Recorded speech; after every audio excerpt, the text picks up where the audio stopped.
เดีย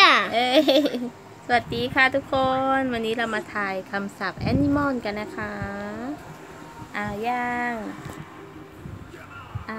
มาเลยค่ะเริ่มเลยค่ะตัวอะไรลูกใช่เกิดค่ะผ่าน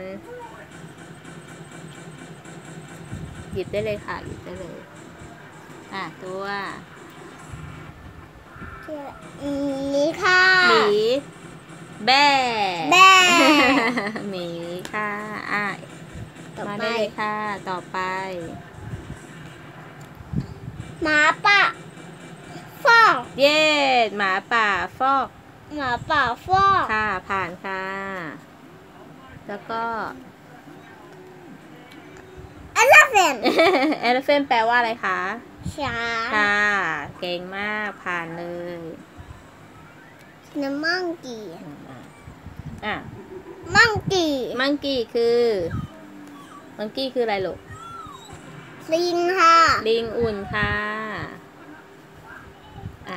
อันนี้ยากหน่อยไม่เป็นไรเอาภาษาไทยอย่างเดียวก็ได้นะคะ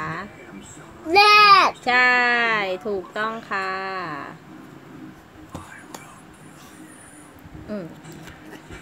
ซีบาไหนซีบ้าเฮ้ยใช่เหรอซีบ้าแปลว่าอะไรม้าลายค่ะผ่านค่ะนานต่อไปยีราฟแปลว่าอะไรคะยีราฟถูกต้องค่ะภาษาไทยกับภาษาอังกฤษเหมือนกันนะคะตัวนี้ยีราฟต่อไปตัวสุดท้ายแล้วไลออนเจ้าป่าเลยตัวนี้เป็นสิงโตเลยนะคะตบมือให้ตัวเองหน่อยค่ะเก่งมากค่ะแม่